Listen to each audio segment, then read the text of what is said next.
Hey everybody, and welcome to my N5 series on the SP404 Mark II, where I cover a topic in about 5 minutes. Chewable Drapery writes in and asks, like, basically, what is up with the noise gate? And I think, like, you have to understand what it's doing, which is it is trying to, if you assume that you always have some level of noise from your audio gear or microphones or whatever, like, you might just have like a microphone and there's background ambient noise. Like, I have an air conditioner running right now, and you might not be able to hear it very well. A lot of that is happening because I am speaking into the microphone very close so that the microphone is boosting the sounds that are closer more, is kind of an effective way I would put it. But also when I stop talking, it is there's a noise gate on it, which is basically closing and saying like anything that is um, any signals that come in below a certain amount after like a little bit of time, it will just close it so that it'll go to silence. And that's what the noise gate on the Roland SP404 Mark II is doing. And I do have a microphone right here to kind of be able to demo or show you what's going, which will hopefully kind of help explain what the issue is. So right now I've got my microphone plugged into the microphone jack. I'm going to go Shift Pad 13 to go into settings, and I'm going to turn the noise gate off. And what the heck, we'll turn attenuation off as well. And I'm just going to record some audio. Oop, went straight into recording. Didn't mean to do that. Record.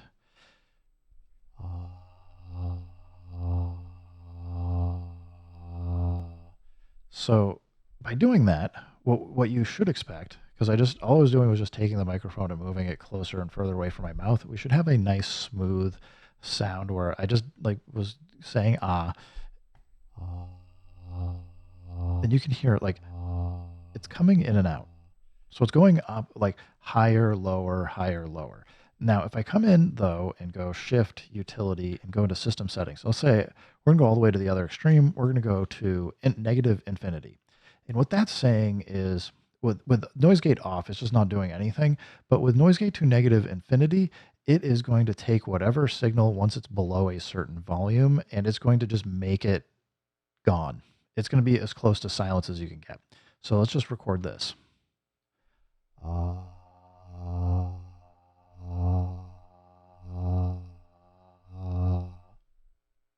So you should be able to hear what that sounded like, but let's play it.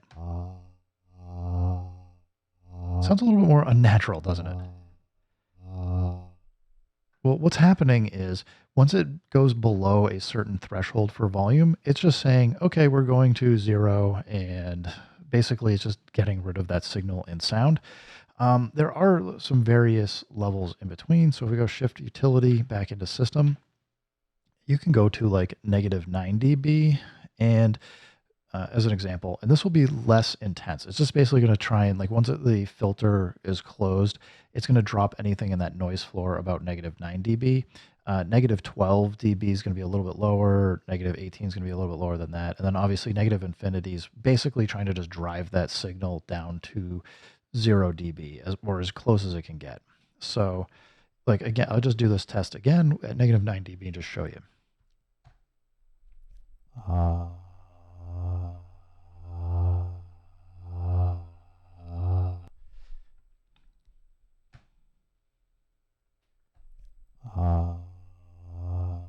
So you can hear it sounds lower, but it's not disappearing.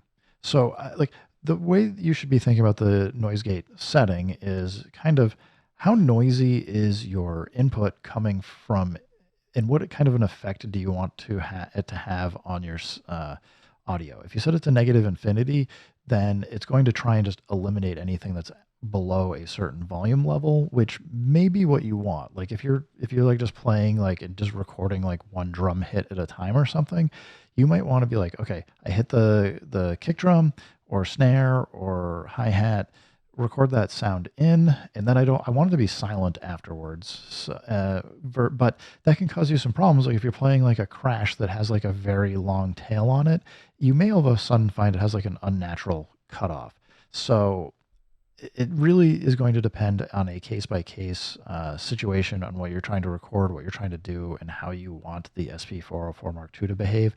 But I would just say be mindful that the noise gate is something that it is a very powerful effect, but it can have some very obvious side effects as you start putting it in place. So I hope this demonstration shows you kind of like what it does, how it works, and how to kind of work with it. But beyond that, yeah, thanks. Uh, Thanks for the question. Everybody else, thanks for stopping by. Keep making music, keep having fun. Remember, if it sounds good, it is good. And peace.